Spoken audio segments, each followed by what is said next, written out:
Bonjour à toutes et à tous. Bonjour et bienvenue à ce webinaire passionnant intitulé Algérie, perspectives de marché solaire et opportunités futures, sponsorisé par GIA Solar. C'est un réel plaisir de vous accueillir aujourd'hui pour ce qui promet d'être une discussion riche en informations et en perspectives. On va juste attendre une minute pour que tout le monde nous rejoigne.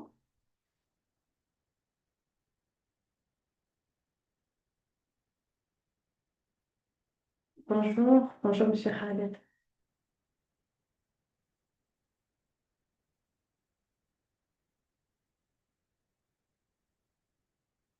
Pour ceux qui viennent de nous rejoindre, n'hésitez pas à vous présenter dans la section chat. Dites-nous où vous suivez, quelle est votre société, votre expertise dans le secteur solaire.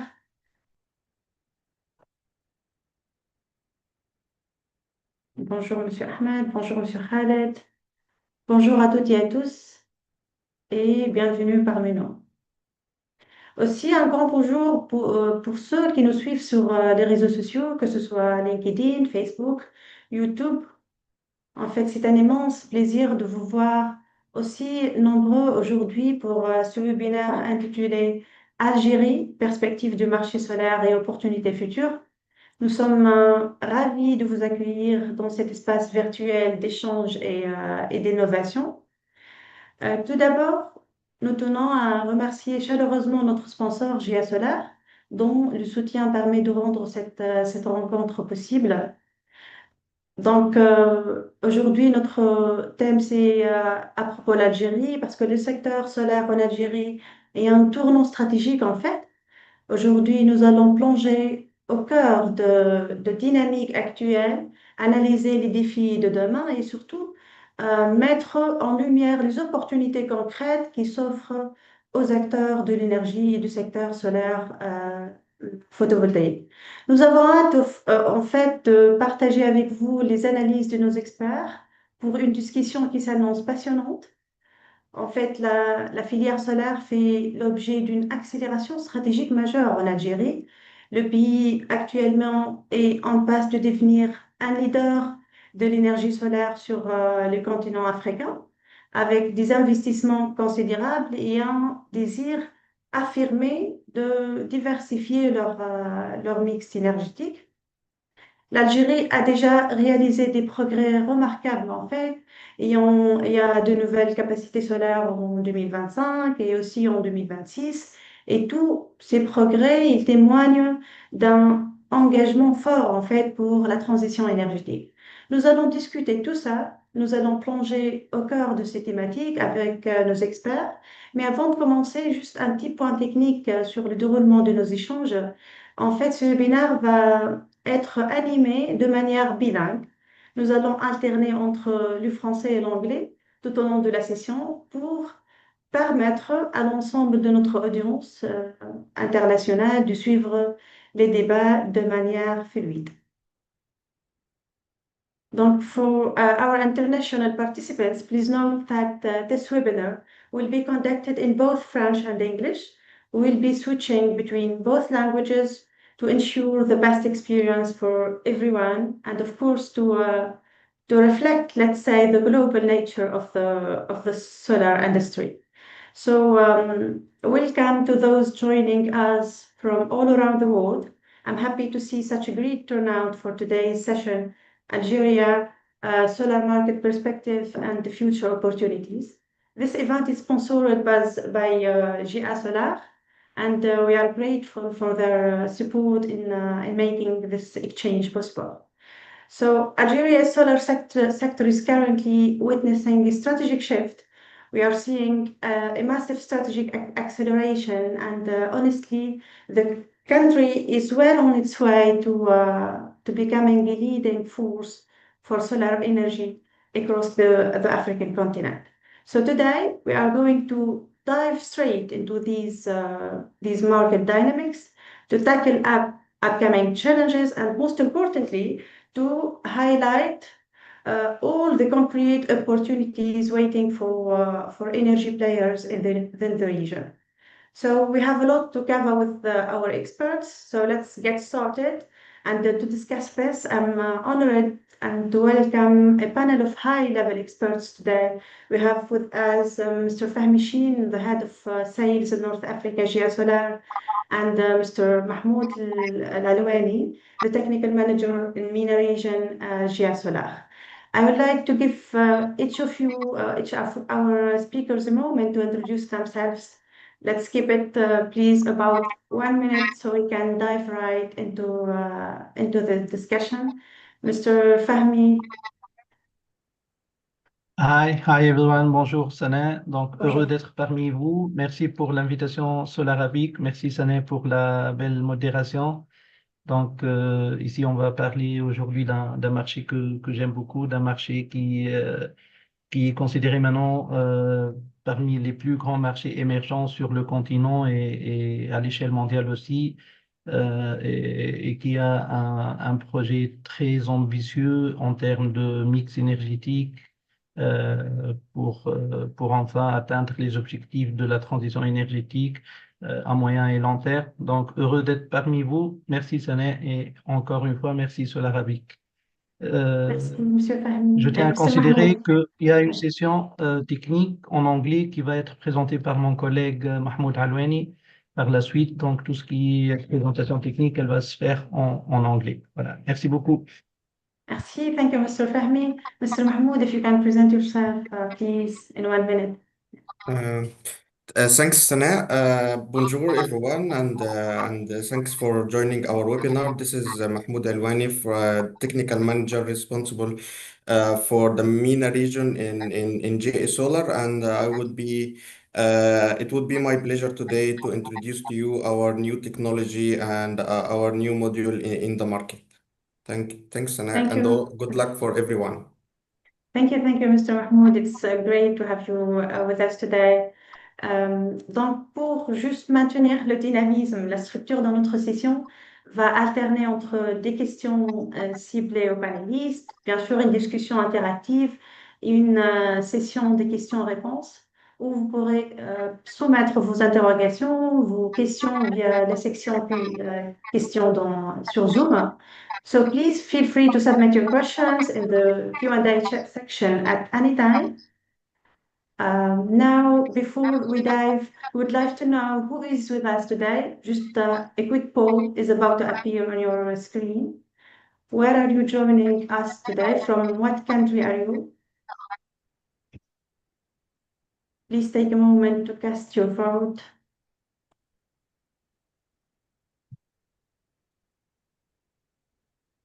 Thank you. So we are delighted actually by the diversity of our audience today, with a special shout out to everyone joining us from Algeria. Nous sommes très ravis de la diversité de notre audience, que vous soyez avec nous depuis l'Algérie ou bien l'Afrique. Sans plus tarder, je vais céder maintenant la parole à Monsieur Fahmi pour exposer son analyse et sa présentation. S'il vous plaît, Monsieur Fahmi, est-ce que vous pouvez juste présenter? Oui. D'accord. Merci encore une fois, Sané. Donc ici, on va parler aujourd'hui du marché algérien, perspectives et opportunités futures. Donc, dans le sommaire, on va faire l'état des lieux au début, l'état des lieux à l'échelle mondiale, africaine, et puis on va parler plus précisément du marché algérien qui est devenu maintenant une nouvelle locomotive des énergies renouvelables en Afrique et notamment à l'échelle mondiale. Par la suite, on va parler de GIA Solar, qui constitue un partenaire de réussite sur le marché algérien. On a pas mal de retours d'expérience, on a pas mal de projets et références en Algérie. On va parler de ça par la suite et on va voir quelques références et projets sur la région du Nord-Afrique et Middle East. Alors, pour commencer, on va parler un peu d'historique. Donc, ici, on voit la concentration du CO2 dans l'atmosphère depuis l'industrialisation, donc les années 1760. on remarque que la concentration de CO2 dans l'air s'approche des 450 parties par million en 2025. Et ça, c'est une vraie sonnette d'alarme pour que le monde bouge et pour remédier à ça.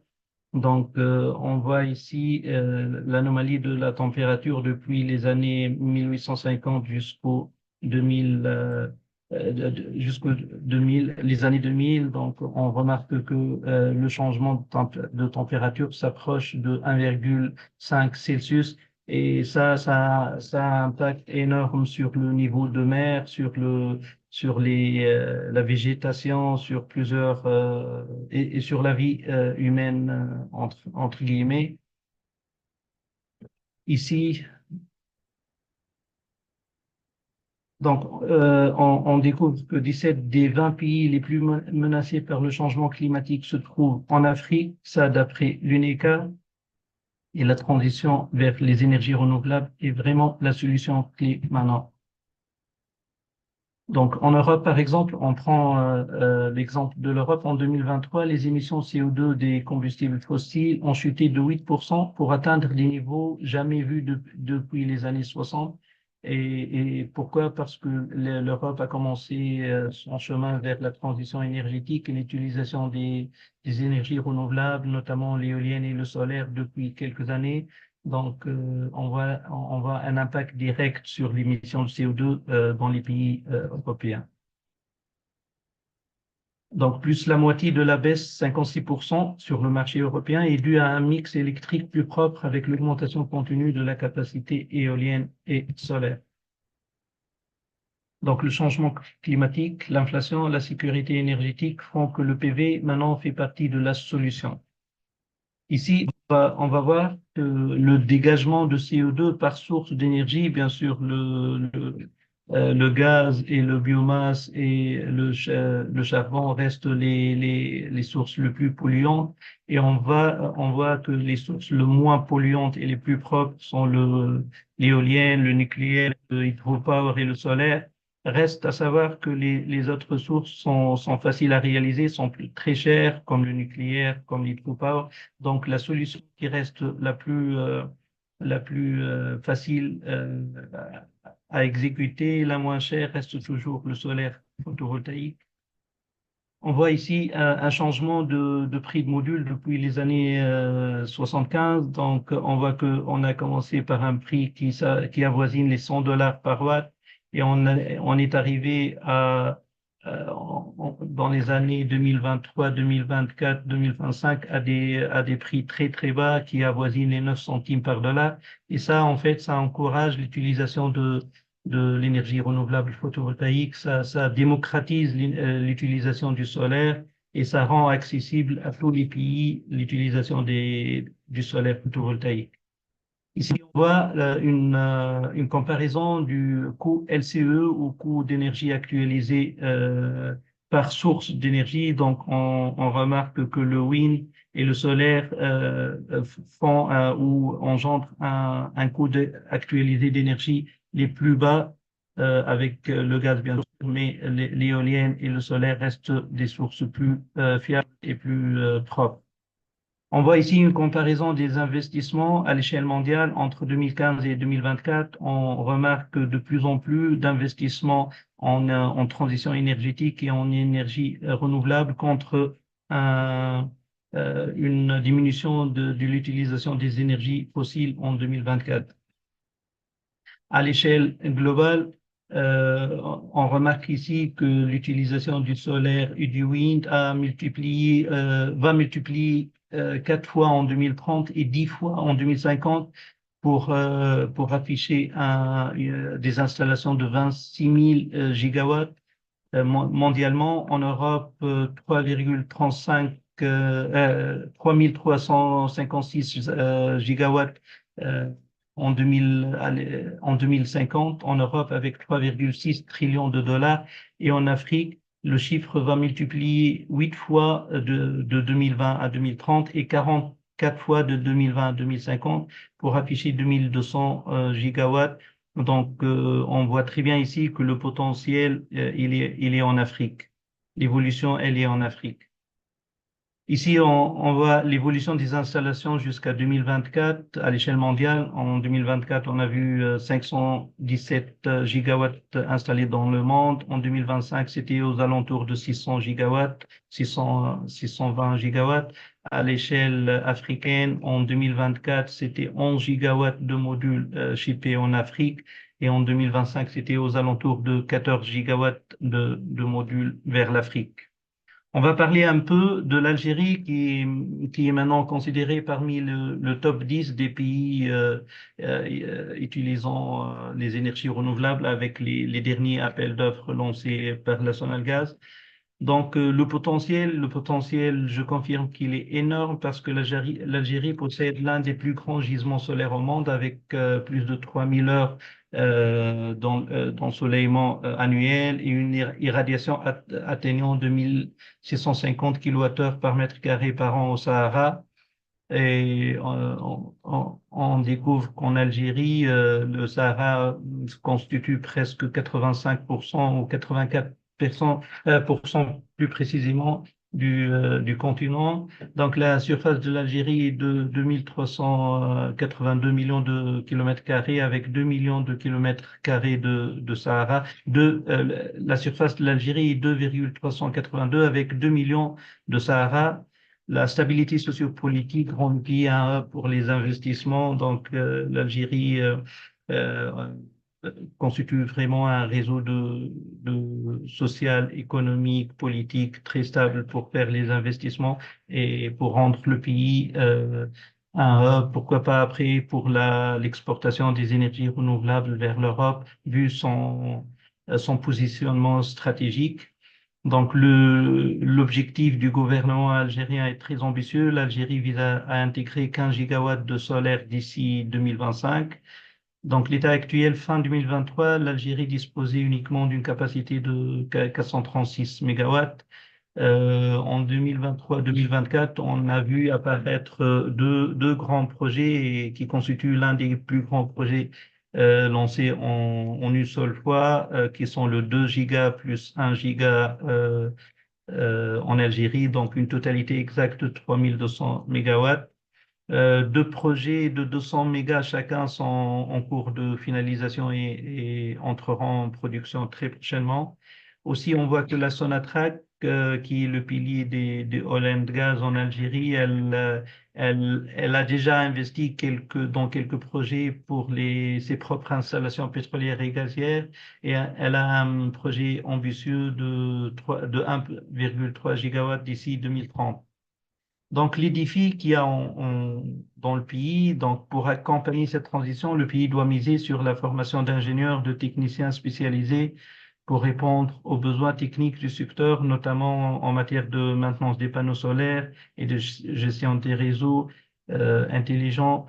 Donc, je dois préciser que aussi, à part le gouvernement, à part la Sonalgaz, aussi les sociétés algériennes, que ce soit étatiques ou privées, ils doivent monter en compétences, ils doivent constituer euh, une source de compétences qui seront capables par la suite de faire toutes seules des grands projets de type 200, 250, 300 mégas, parce qu'il y a peu de sociétés de EPC qui font des full EPC, des sociétés algériennes bien sûr. Il y en a, mais le nombre n'est pas très grand, donc les compétences algériennes doivent se multiplier pour vraiment tirer le plus d'avantages de ces projets.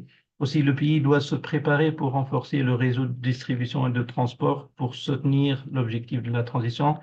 Je sais déjà que l'Algérie, elle a lancé des appels d'offres pour des sous-stations haute tension et des lignes haute tension jusqu'à 400 kV, 225, 400 et je crois 90 kV avec des centaines de kilomètres de réseau pour renforcer son réseau, pour soutenir la transition énergétique et pour soutenir le développement des utilisations des énergies renouvelables en Algérie. Donc, je parle ici de la responsabilité des industriels locaux aussi, parce que avec l'apparition de clauses de contenu local dans les deux appels d'offres en cours, les industriels doivent répondre présent quant à la fabrication de quelques produits nécessaires comme les structures. On parle de structures galvanisées, de l'aluminium et tout, et les câbles. Je sais que l'Algérie est un grand fabricant de câbles et un exportateur de câbles. Donc, ces deux produits peuvent être un levier de développement industriel important. La responsabilité des sociétés de services aussi, j'ai parlé de ça, donc notamment les sociétés installatrices qu'on appelle les EPC. Donc, les sociétés de services, sociétés installatrices doivent monter en compétences afin de participer au mieux dans le plan optimiste du pays.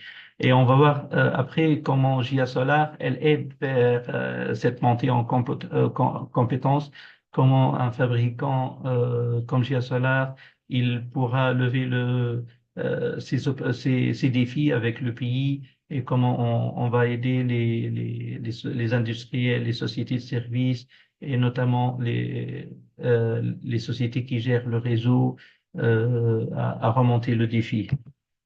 On parle maintenant de GIA Solar. Donc, GIA Solar, on existe depuis précisément 21 ans. On a été fondé en 2005. On a fait en trimestre 3 2025 317 gigawatts de modules envoyés dans le monde. On a dépassé dernièrement les 400 gigawatts de modules vendus. Notre chiffre d'affaires en 2024 était de 10 milliards de dollars, 10 billion dollars. On est 37 000 employés. On a été classé en 2024 numéro 2 en termes de global shipment. On a été toujours listé dans les Global Top 500, qui sont les 500 sociétés les plus grandes en Chine. On a une part de marché qui avoisine les 14,5% et on vend nos produits dans 180 pays dans le monde. Donc, la plus-value, le point fort de GIA Solar est que nous, on maîtrise la chaîne de valeur dès le début. Donc, nous, on a des usines qui fabriquent les silicon rods ou les ingots. Donc, on fait fondre le silicium à de très haute température pour faire les lingots qu'on coupe après pour avoir les wafers. Donc, on a des usines propres à nous pour faire les wafers. Et puis, on fait le dopage chimique, on fait l'installation des busbars, des fingers sur les wafers pour avoir les cellules. Et après, on fabrique les modules. On a une capacité annuelle de 100 gigas. On a environ 11 usines, la majorité en Chine, et pour fabriquer les cellules, les wafers et les modules. En Chine, on peut aussi développer les grands projets utility scale, euh, et ça, bien sûr, uniquement en Chine. Donc, on a des usines un peu partout en Chine. On a une usine à Oman, on a une usine au Vietnam.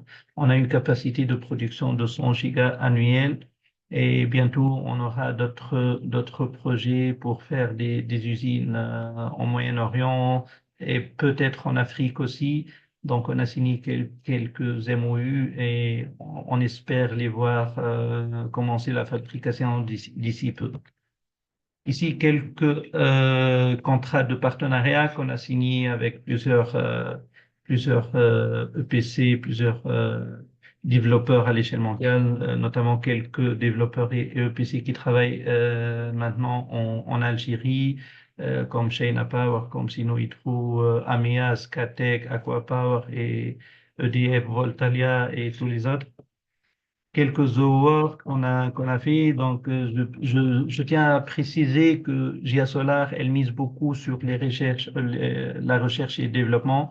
Donc, on a plus de 2200 brevets d'innovation technologique dans le monde des cellules et des panneaux. Et on a reçu ces dernières années plusieurs certificats et awards qui justifie notre volonté pour développer le secteur et le monde des panneaux photovoltaïques.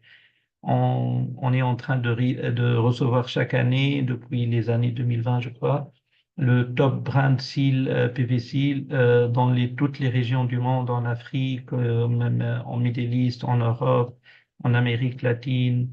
Et et aussi dans quelques pays comme le Chili, le UK, la Colombie, le Kenya. On est certifié, nos produits sont certifiés par la majorité des grands laboratoires comme le TÜV Sud, TÜV Nord, le SGS, le Intertech. Et on a les certificats par tous ces établissements. Alors, je parle ici de l'équipe GIA en Afrique. On est implanté dans 15 pays du continent africain. On parle 23 langues différentes, 6 langues internationales et 17 langues locales. Et on voit l'évolution du chiffre d'affaires ou pas du chiffre d'affaires, l'évolution de shipment ou de modules de panneaux vendus dans l'Afrique depuis 2000 à 2025 et la part de marché. On a été classé numéro 1 pendant 3 années, 2022, 24 et 25, numéro 2 en 2023, et on a pu atteindre 40% de market share, de part de marché en 2025. On a pu exporter vers l'Afrique uniquement 4,7 gigawatts de panneaux en Afrique en 2025.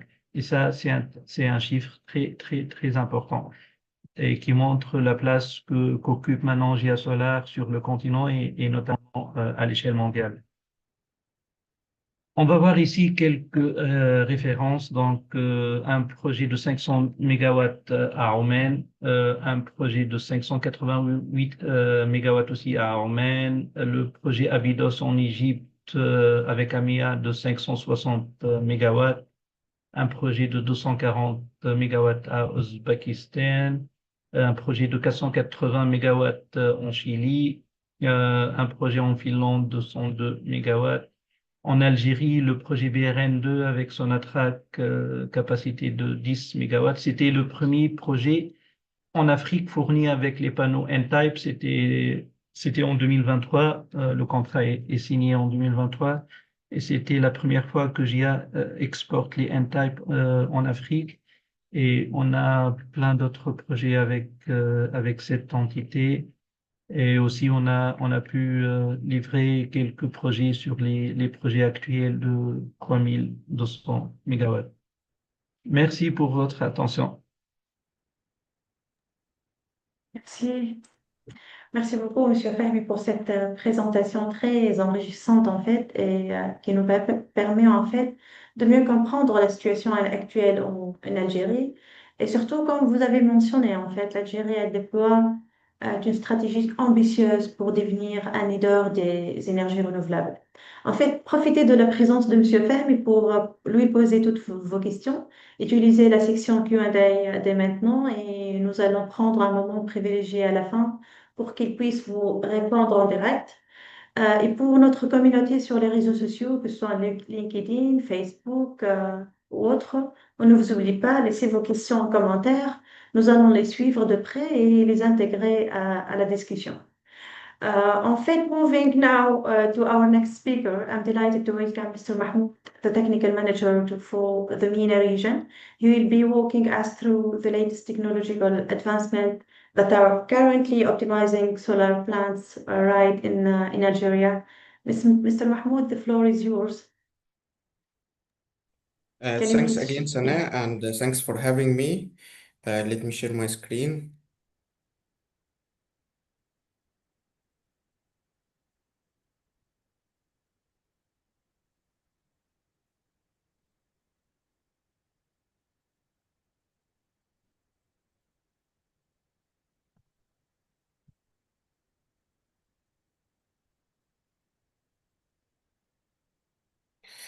Uh, First of all, thanks Fahmi for the small introduction about the emission of CO2 among all over the last 30 years or so, and also the introduction about our projects in the MENA region and so on. Now we are going to move to another aspect of J Solar, which is the technical aspect and the latest innovation in J Solar. We are going to talk about our latest new module, which is called Deep Blue 5.0. In this presentation, I'm going to take to you into a journey about what is the latest technology we have in J Solar in terms of the module on cell level, and also in the composite material being used in the model itself to ensure the highest performance, highest reliability, and of course highest energy possible based on N-type TOPCon technology. In our presentation today, we are going to talk about the advancing PV technology, a look at the product value. Then we are going to move to the technological insights for DPLO 5.0 as a module, and in the third part, I'm going to talk the reliability aspects that being developed in DPLO 5. And in the last part, I'm going to talk about real world value and some on-site testing and BV field with using Deep Blue 5 compared to other technologies and other modules as well. First of all, and continuing to what is Fahmi was talking in his presentation, regarding the LCOE developed all over the years, the PV module. Um, the PV module sharing compared in the PV module sharing price in terms of the LCE was around 56% starting from 2010, and then moving forward all over the years the prices and the share of the PV module due to the advancing technology is being reduced until we reached in Q1 2025, the PV module share in the terms of the system CapEx or the LCE in general was around only 17%. This is the LCE is expected to drop by 88.7% by 2025. Unfortunately, we don't have, of course, we are still in Q1 2026, so we have only the numbers by end of 2025. The evolution of this of system value structure, module costs have fallen to the third largest share of the value stack. We are talking about between 56 dropping to 17%.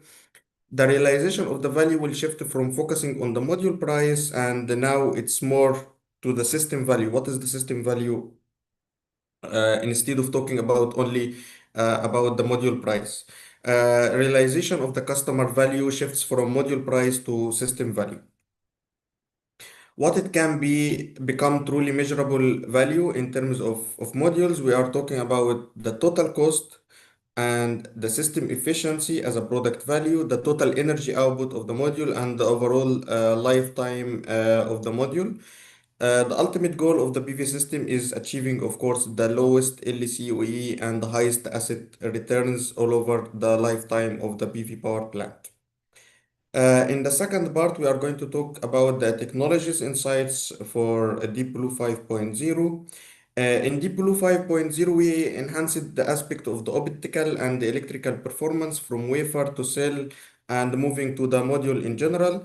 This module comes with a power up to 670 watt, which is the highest in the market with these standard dimensions.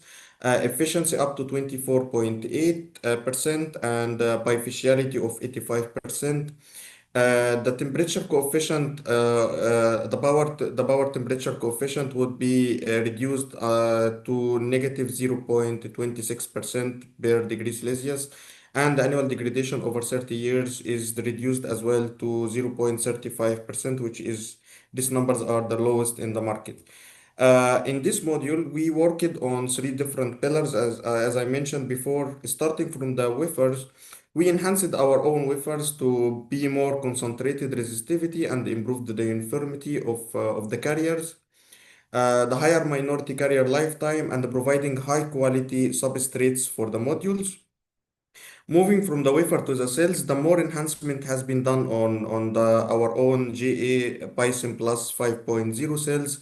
We are talking about high efficiency N-type passivated contact cell technology, introducing the BBF, which is the backside fingering, optimizing the structure, enhancing the light absorption, and we are going to talk about this point in details in later slides, but this point is enhancing the light absorption in general and also the bifaciality of the cell and of course the module as a whole. it reduces the recombination losses, so it reduces the losses as well. And we achieved high ultra open V open circuit with 749 millivolt, which was the world record in October 2024. And in this module as well, we introduced the multi cut instead of the half cut. We are going to talk about this point also in details. Moving on the module overall, we introduced as well the GA patent gapless flexible interconnection, high density packaging, and composite structure enhancement, as well as ultra transparent material optimization. We also worked hard on optimization of the glasses.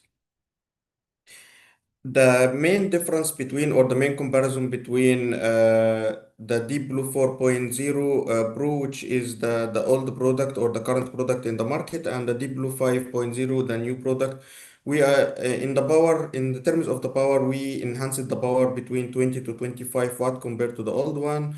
The bifaciality is enhanced by 5%. The temperature coefficient is also enhanced by 0.0% per degree Celsius. Better temperature coefficient, and linear degradation is also enhanced by 0.05% on annual degradation.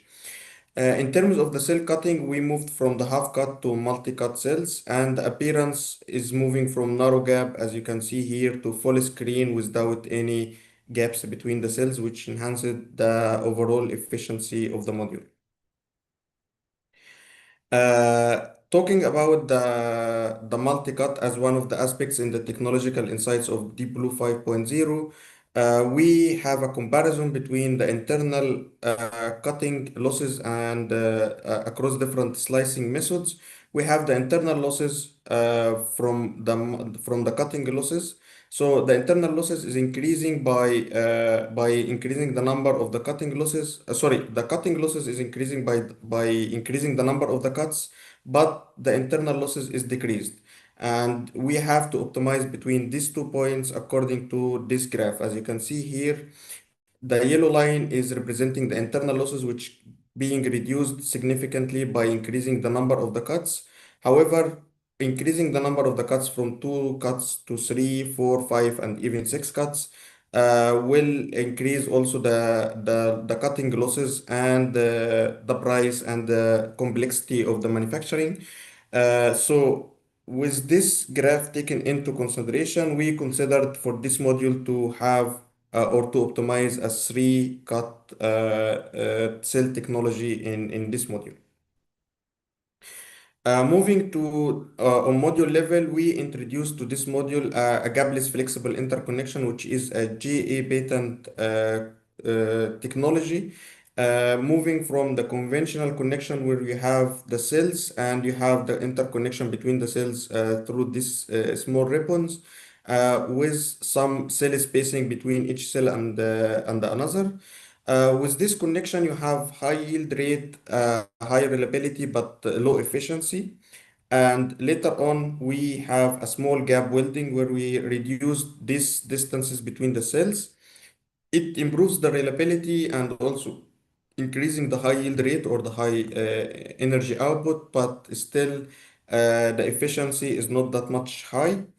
And later on, we have the GFI patent, which improves all the 3 aspects: the high yield rate, more reliability, and higher efficiency.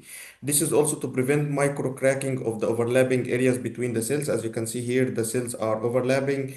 A film, or the gray one, is a small film is being introduced and attached to the cell to play a buffer role between each cell and the other one. This is increases the utilization per string of cells by 15 millimeter, and the effective power generation by introducing this type of technology is increased by 1.82% overall the module. The power is increasing by 15 watt compared to the old one, and the efficiency is increased around 0.56%. This is reduces the land used on a 100 megawatt scale project on low altitude by 17,316 meters square, and in high altitude areas by 31,968 meters square. The overall better power generation. So we talking about lower power, lower degradation on the first year. We are talking about less than 1%, and the annual degradation is reduced to 0.35%. The average module power generation over 30 years is increased by 0.75% compared to the old modules. In terms of higher bifaciality, in the old one or the common module in the market now in TopCon with average bifaciality of 80%, in Deep Blue 5 it's increased by 85%, and this gives the overall module power increased power by 0.61%. In terms of temperature coefficient, the more improvement in the temperature coefficient increases the power by 0.9% over 30 years. And in TopCon, we also improve in GA Solar the low light performance with the full screen plus TopCon technology, which increases the overall power generation by 0.3% power gain. In part three, we are going to talk about the reliability aspects of Deep Blue 5. So the first part, we are going to talk about the composite structure enhancement or the lamination material. We improved the lamination material between the cells to be more composite. So we have here the conventional lamination component. You can see here the particles are spread all over the area, and with the further improvement, the CSE lamination component is being more compact and more towards the middle of the module instead of spreading all over the module edge. With this taken into consideration, you can see here the structure is denser, more uniform, with enhanced resistance to damp heat. And on the right side here, you can see the graph where you have damp heat of 1000 hour comparison between the conventional lamination material and the composite structure enhancement, or in short CSE. And you can see here the damp heat result is 0.8% with the new one compared to 1.1% with a reduction of more than 0.3%. With damp heat 3000 hours test, you can see here it's further the degradation is 4.2% with conventional one compared to 2.1%, which is more than 50% less less degradation compared to the conventional one. The second part of the reliability aspects is the high density packaging. We optimize the design with improved back glass holes layout. As you can see here in the new module, we introduced the junction boxes and redesigned the location of the junction boxes to be in a triangular form. You can see here, this is the positive part. The negative junction box and the middle junction box are in triangular form, compared to the old modules or conventional modules where you have the three junction boxes on the same line in the middle of the module, which forming instead of a triangular form, forming a rectangular form. What is the difference between these two forms? The main difference is with the rectangular form, you have more stress on the back glass and the frame concentrated in the middle compared to the other edges, top and the bottom part. In the new design, you have this stress or this pressure on the back glass is distributed among all the three parts, which improves the back glass and also the frame and all overall the module structure in general. And you can see here the back glass stress comparison between the conventional module and the Deep Blue 5. You can see here the whole stress per megapascal, and you can see here it's further less stress on the back glass compared to the conventional one. On another part, we also redesigned our module internally with the multi-cut circuit design being improved between to be 1/3, as we said, with the new design or the new layout of the junction boxes compared to the old one. And this is significantly optimized the edge shading of Deep Blue 5 compared to conventional one with more than 34% higher power generation compared to the half cut cell design. As you can see here on a single axis tracker, you can see this part will having a shadow, especially in early morning and late afternoon. With this shadow, if you have one third of the module is being shaded, uh, on the right side, you can see the deep blue 4 or the conventional half cut cell. With this part, one third is shaded, it will cause a 50% reduction in the power output of this module due to the circuit design. In our new design, with one third only one third of the module would be cut off, and you have 67% power generation from this module. So you have more than 17% higher power output from Deep Blue 5 compared to Deep Blue 4. One more thing about the Deep Blue 5 is the anti-dust solution. So our new module comes with GE patent anti-dust design as an optional design, where you have these small holes spread all over the lower part and the higher part of the module. This design is designed to have easy drainage, like a drainage hole design for accumulation of dust and dust, sand, or even rainwater on the edges of the module. And it keeps the original mechanical strength of the PV module, so high load bearing and more aging resistance. You can see here on the left side the anti-dust module no accumulation of the dust compared to conventional ones when you have dry areas with no rain, and also after moderate raining and after heavy raining as well, you can see the accumulation of the dust and rainwater on the sides of the module. The last part, we are going to talk about the real world value. In this part, I'm going to talk about more details and the comprehensive cost, comparing between conventional TopCon modules with Deep Blue 5, and also between the back contact and the TopCon, especially the Deep Blue 5.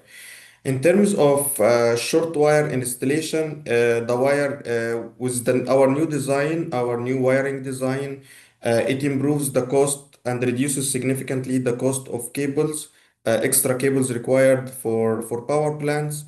With this taken into consideration, this is the DC chain connection with conventional module, where you have by the end of each table, you will have a jumper cable of more than 1800 millimeter for each cable.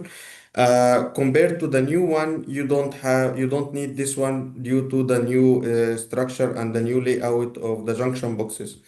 Taking into consideration this extra cable, you will save approximately 16,000 US dollars saved for each 100 megawatt power plant based on a single axis tracker system with centralized junction box layout. This is also one of our test fields in China, where you have a comparison on a fixed mounting system comparing between the conventional half-cut cell and the Deep Blue 5. And the Deep Blue 5 is showing more power generation of 4.3% higher in general, and 1.3% higher peak power for each kilowatt.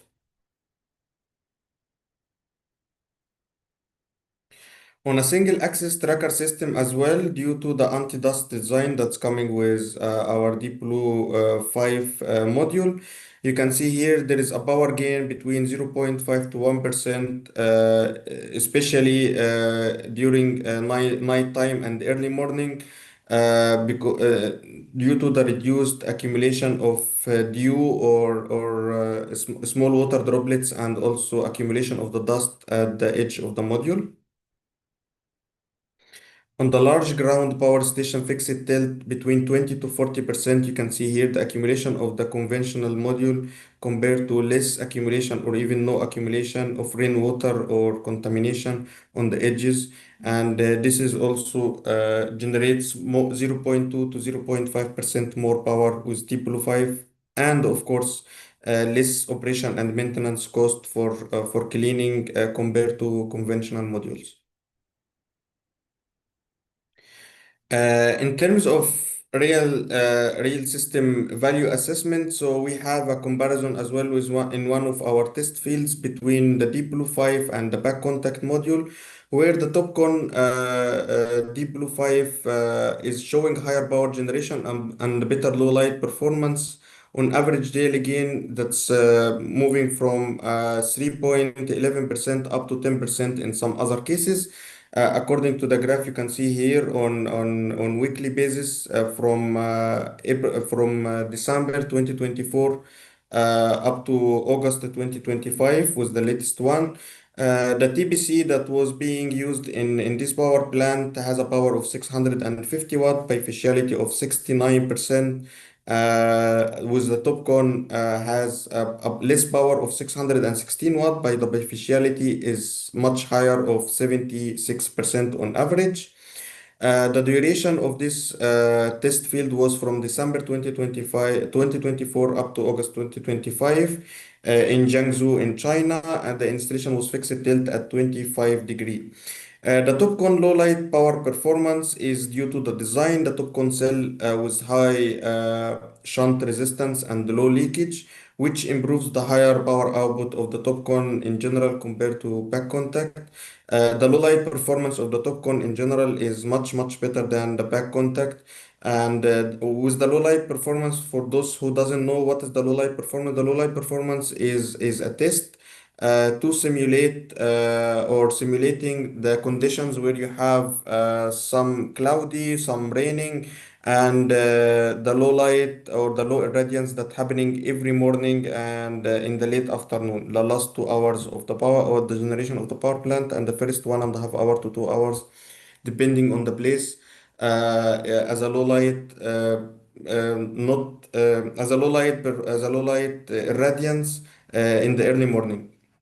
uh, with the TopCon has a better lower leakage and better low light performance. And the second part that contributes to higher power output of the TopCon compared to the back contact, of course, is the bifaciality. The TopCon is based on a higher bifaciality and low light power gain compared to the back contact, which has the bifaciality is much lower than the TopCon. And the low light performance as well is significantly reduced to compared to the TopCon.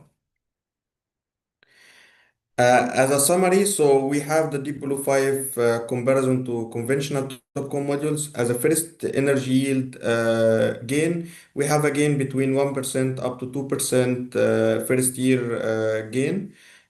In the bill of system cost reduction, it's reduced between 1.27 to 2.48 contribution to the Deep Blue 5 compared to conventional modules on a global comparison scale, and the LCOE reduction is reduced between 0.61% up to 3.84%.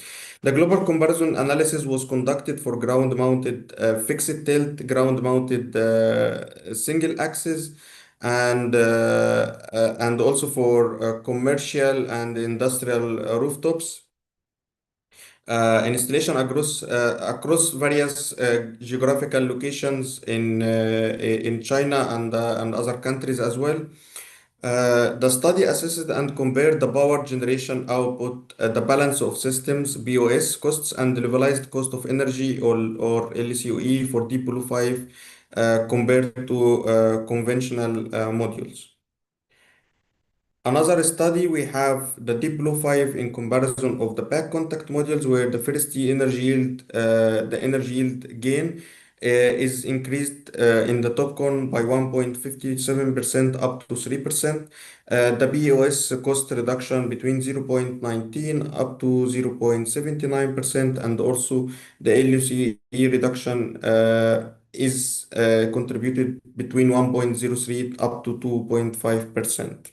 Also, this one was done on a fixed tilt and single axis, and also C and I roofs in different locations. As you can see here, this is the graph shows the first year power generation gain that's being up to more than 3%. The BOS cost reduction is being up to 0.79% in some locations, and also the LCE reduction is up to 2.5%. As a summary for the Deep Blue 5 value, so we have the core performance improvement. We have 5-in-1 technology, the Deep Blue 5, where you have the power increased between 20 to 25 watt compared to the conventional ones. The module efficiency is increased by 0.74%. On multiple reliability guarantees, we have the new back glass drilling or the new design of the junction box. We have the CSE we talked about. We talked also about the multi-shared cut or the triple cut introduced by GA Solar compared to the half cut, which improves the resistance to load, damp heat, and hotspot with overall reliability improved. The higher product performance with higher bifaciality of 85%, temperature coefficient is reduced to negative 0.26% per degree Celsius. Also, the linear degradation is reduced to 0.35 as annual degradation, and the shedding resistance is improved by 34%. In terms of better customer value, we have the first energy power generation is improved between 0.9 to 2.1%. The LCOE reduction overall between 0.6 up to 3.84. The bill of systems is reduced also. The cost of the bill of system is reduced between 1.2 to 2.5. The revenue for cable costing is around 16.1 thousand US dollar for each 100 megawatt. The total life cycle power generation is increased by 2.5%.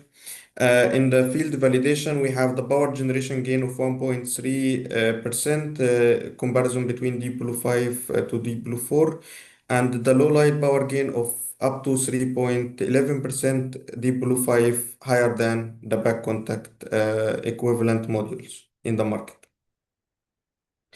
Thanks a lot for your attention and for attending this webinar.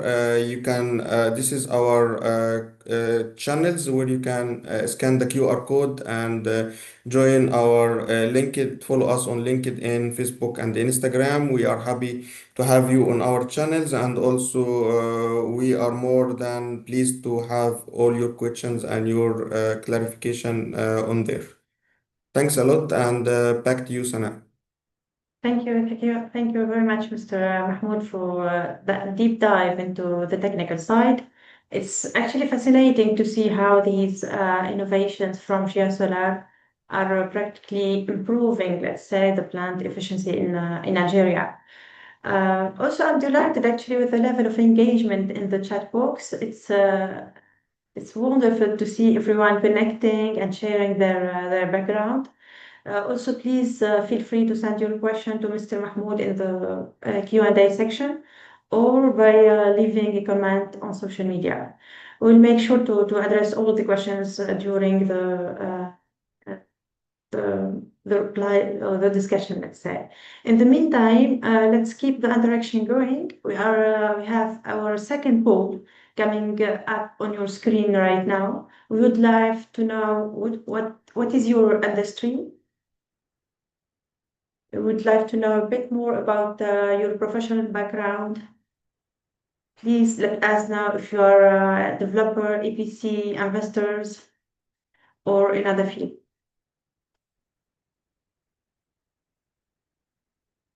Thank you for your reply. Now we are moving to the Q&A session. We have received actually some great questions from the audience. So let's dive right in. I'll start with Mr. Fahmi, actually. Monsieur Fahmi, en fait, l'implication de sociétés comme GIA Solar est cruciale. Donc, on va commencer la première question avec vous, s'il vous plaît. Comment un fabricant comme GIA Solar aide et facilite la transition énergétique en Algérie? C'est une question très répandue et nous voulons écouter votre réponse, s'il vous plaît, à propos le rôle de GIA Solar pour faciliter la transition énergétique en Algérie.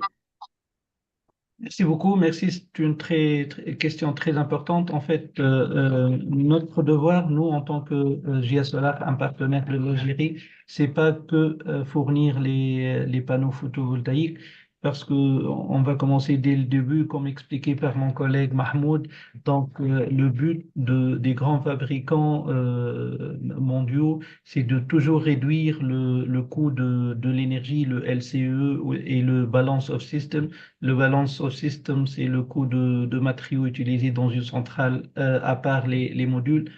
Donc, par l'utilisation des dernières technologies, donc notre but tout de but est de rechercher, faire le développement de nouveaux produits qui ont les plus grandes watts surfaciques ou puissance surfacique, ça veut dire minimiser les dimensions des panneaux et augmenter au maximum le rendement en efficacité en pourcentage. On a atteint maintenant les 24% d'efficacité sur les modules bifaciaux N-type et minimiser le maximum les dimensions des panneaux. Donc ça, d'une part, donner sur le marché, développer et fabriquer les modules de dernière technologie, comme a expliqué notre collègue Mahmoud. Donc maintenant, on est sur la technologie, la dernière technologie utilisée par les fabricants qui est TOPCon et qui a une part de marché de 80, aux alentours de 80%. On trouve d'autres technologies sur le marché comme le back contact et l'hétérojunction, mais ça reste toujours des technologies peu matures, qui sont pas matures, qui ont leur avantage, mais en faisant la comparaison entre le TOPCon de GIA Solar et les autres technologies, on a vu par les études comparatives qu'a montré Mahmoud, le gain sur la puissance, le gain sur l'efficacité, le gain sur le balance of system du système. Ça, du côté module, du côté technique, technologique, de l'autre côté, donc GIA Solar, vous savez tous qu'on est présent un peu partout en Afrique et notamment en Algérie par la présence d'un directeur technique basé là-bas. Donc, on est en train de former les gens de Sonalgaz, peut-être de Sonatrach. On a invité chez nous pour des inspections, pour des formations en Chine, dans nos usines, des, euh, des collègues de Sonalgaz, de Sonatrach pour faire des formations. On a formé quelques EPC existants sur le marché algérien, notamment des EPC algériennes qui commencent à faire les premiers pas sur les grandes centrales, comme les projets actuels lancés par la Sonalgaz. Donc, on a fait pas mal de formations, on a invité pas mal de gens chez nous pour monter en compétences de leurs ingénieurs, de leurs techniciens voilà, c'est ça le plus important en fait, et de laisser des compétences et de former de plus en plus de compétences sur le marché algérien. Et je pense que c'est ce que GIA Solar est en train de faire pour le moment, pour aider tout simplement l'Algérie dans sa course vers la transition énergétique. Si, merci beaucoup, monsieur Fahmi. En fait, on est sûr que GIA Solar démontre toujours son engagement vers le marché solaire africain ou bien algérien. Um, Another question for Mr. Mahmoud, actually. Mr. Mahmoud, actually, it's an anonym. How would you characterize the current split between residential, C&I, and utility scale solar in Algeria? And where do you see the strongest growth in the next 5 years? Um, Mr. Mahmoud, can you please answer this question? Actually, it's meant between sales and technical, but I would Yeah, want I that. can see Yeah, it's yeah. okay. So the residential is if the I'm not quite sure if the question is about how to differentiate between the residential C and I and utility scale or if it's something else. But the residential and C and I are very connected together actually. But the C and I is more of the rooftop with a higher capacity, which is meant for industrial and commercial reasons like over warehouses warehouses and big factories and so on. While residential is a small contribution to the national grid or even for a self-consumption. For the Algerian market, we see that the residential is picking up, but it's very slow compared to the rooftop, the commercial rooftop, and C&I, where we see a big potential in this section of the market, as well as also the utility scale or the ground-based big power plants like the one that Fahmi shared as well, like 10 megawatt and above. We also see a huge potential in the upcoming 5 years, and in particular, Algeria is a little bit behind compared to the rest of the North African countries like Morocco, Tunisia, and Egypt as well. But they are picking up very quickly, and we see that the market has a huge potential and moving forward very fast. Thank you, Mr. Mahmoud. Um, Another question, it's in English, but I will it's for Mr. Fahmi, c'est pour Monsieur Fahmi. C'est comme une comparaison en fait structurelle avec l'Égypte ou bien le Maroc en termes de attraction des investisseurs en Algérie. Est-ce que c'est faisable et comment, c'est-à-dire on peut le faire d'une façon structurelle, disons. Alors, je vais ajouter deux petites choses sur la dernière question concernant le marché résidentiel et CNI en Algérie, parce que en Algérie, le marché de résidentiel et CNI n'est pas très développé, parce que primo, l'injection sur les réseaux BT n'est pas encore permis, comme on voit en Tunisie, donc le marché il est un peu plus développé. Donc ici, sur le marché algérien, on parle plus de utility scale.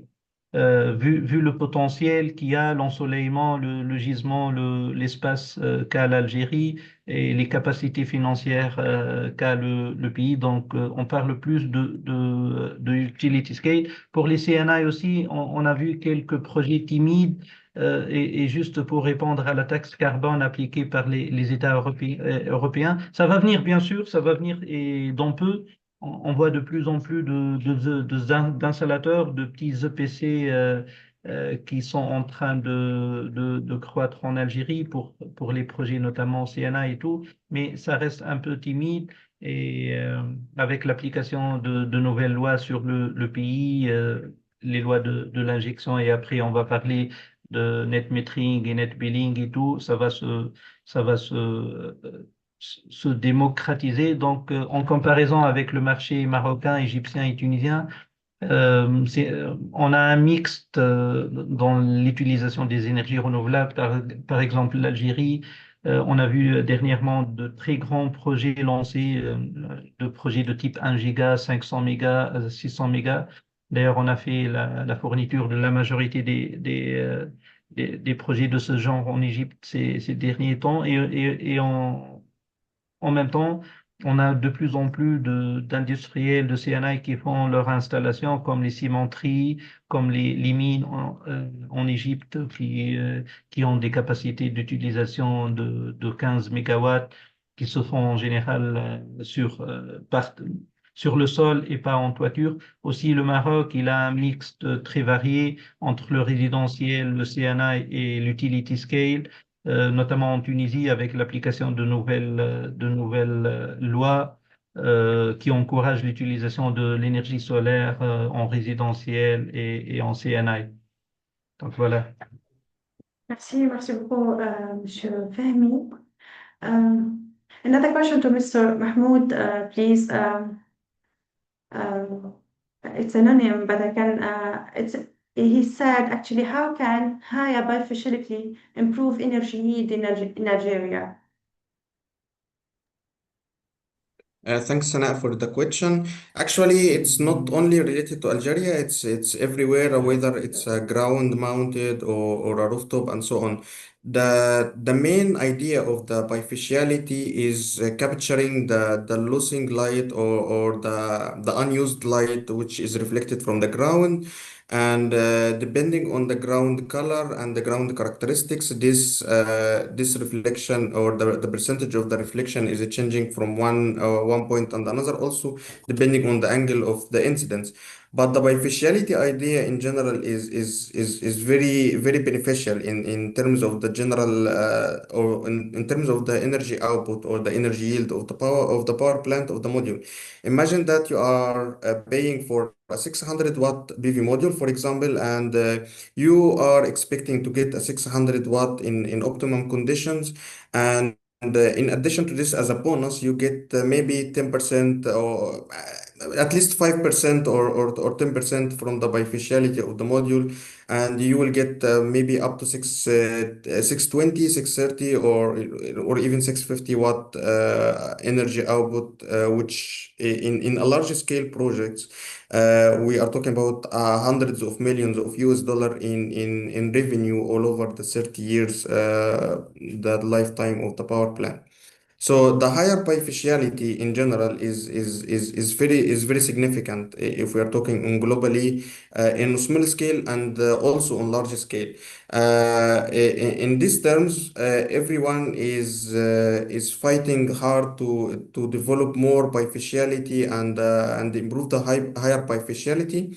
With our Deep Blue 5, we can reach up to 85% plus or minus 5%. So we are talking about between 80 to 90%, up to 90% bifaciality of the PV module. And what I noticed in our region, that most of the people are confusing between the bifacial gain and the bifaciality. The bifaciality is the characteristics of the module to generate more power, or the power that can be generated from the backside compared to the front side.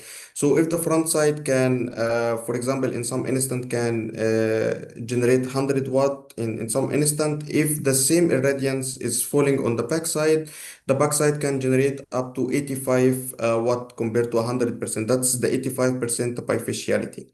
The bifacial gain on the other side is the total gain that you can get from a bifacial module based on a lot of factors. One of them is the bifaciality and the incident of the irradiance, the incident angle, the reflected angle, and also the albedo. And the albedo is the physical characteristics related to the ground or the reflection characteristics of the ground. So the bifaciality in general is being translated to or being converted to a bifacial gain at the end of the day. So with a higher bifaciality characteristics of the PV module, you can generate more power on the backside in terms of a bifacial gain at the end of the day. Thank you, Mr. Mahmoud. I will continue with you with another question from MENA, I think. What should an Algerian EPC look for when selecting modules? And another question actually is what's the key technical advantage for Algeria's future solar market? So the key technical advantage and how can we select modules for an EPC, an Algerian EPC, let's say. Yeah. Actually, this is a very interesting question, and I'm happy that somebody is asking this question because it's very important actually. Again, not only for Algeria, but let's say for everyone in the world.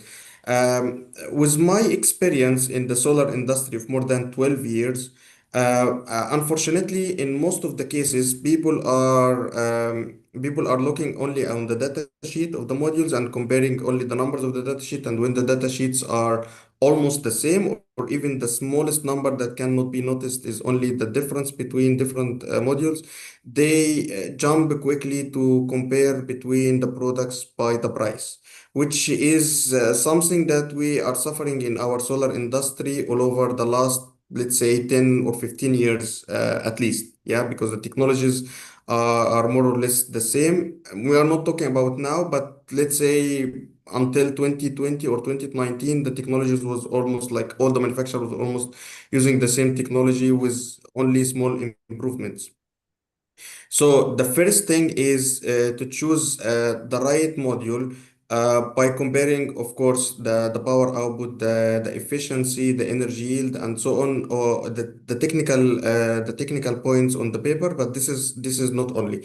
The second point would be the certificates. What are the available certificates, and what are the numbers in these certificates that can show the difference between manufacturer and another, or between one technology and another, in terms of the energy output, the efficiency, the short circuit current, the V open circuit, bifaciality, and other aspects as well.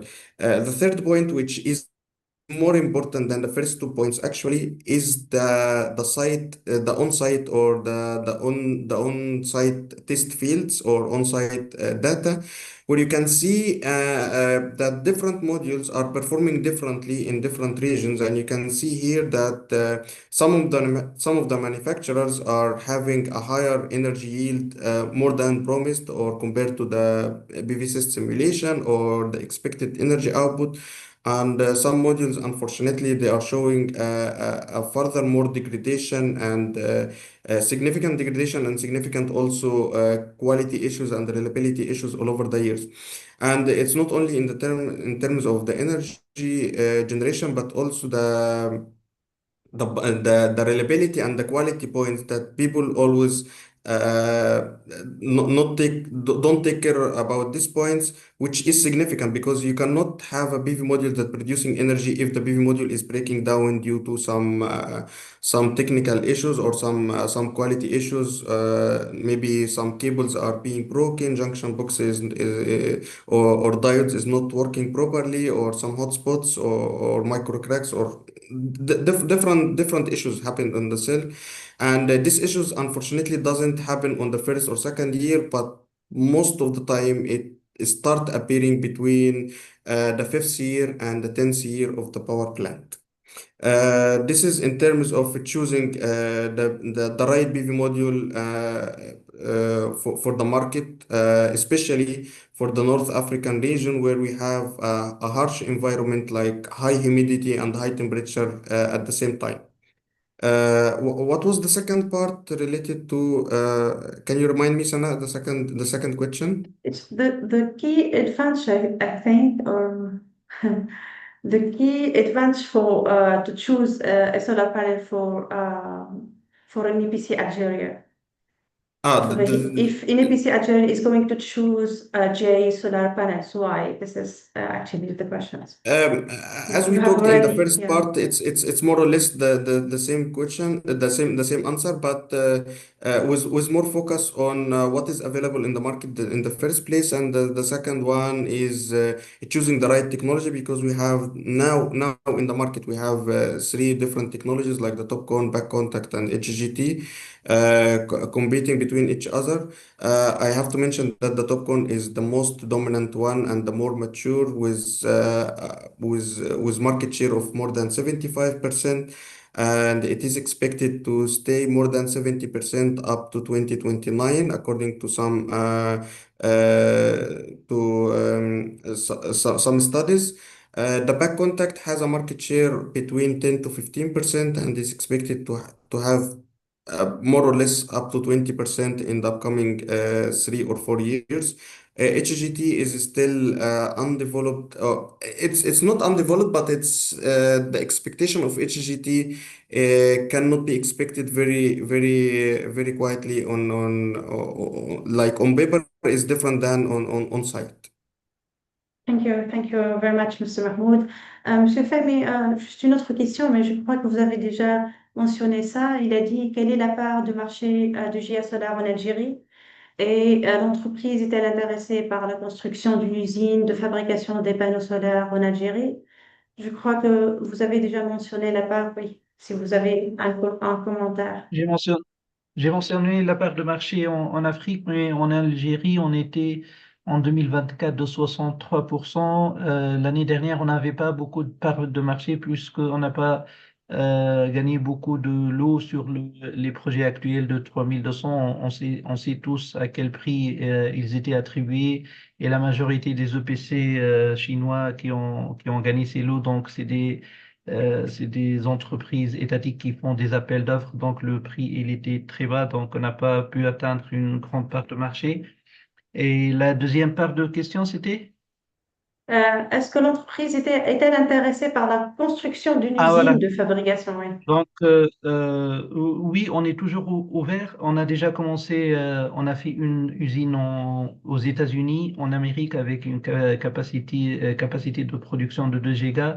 On a fait une usine à Oman il y a 2 ans avec une capacité aussi de 2 gigawatts. Et on a signé dernièrement un MOU avec des entités égyptiennes pour faire une usine de cellules et de modules en Égypte. Pourquoi pas si le marché il continue avec ses pas vers la transition, si le marché est porteur, on sait tous quelle position stratégique occupe l'Algérie au bord de la Méditerranée. Donc, et le développement, l'état socio-politique, la stabilité que vit le pays. Donc, on est toujours ouvert par ce genre d'investissement et peut-être dans les années qui viennent, on verra quelque chose concrètement sur l'état algérien. Okay, merci beaucoup, Monsieur Fahmi. Thank you all. We are reaching now the end of our session. I'd like to extend a huge thank you to our panelists, Mr. Fahmi and Mr. Mahmoud, for their invaluable insights. And of course, a special thanks to the sponsor, GI Solar, for making this discussion possible. Thank you, Monsieur Fahmi. Thank you, Monsieur Mahmoud. Merci beaucoup, Sané. Merci, Solar Arabic. Merci. Au revoir. Thanks a lot, and thanks for everyone who Thank you. attended this. A pleasure to having you all, and thanks a lot. Thank you, Mr. Mahmoud. A huge thank you, as you said, to our audience for joining us today. Stay tuned to Solar Arabic for all the latest insights and developments in the solar sector. Thank you. See you soon. Bye.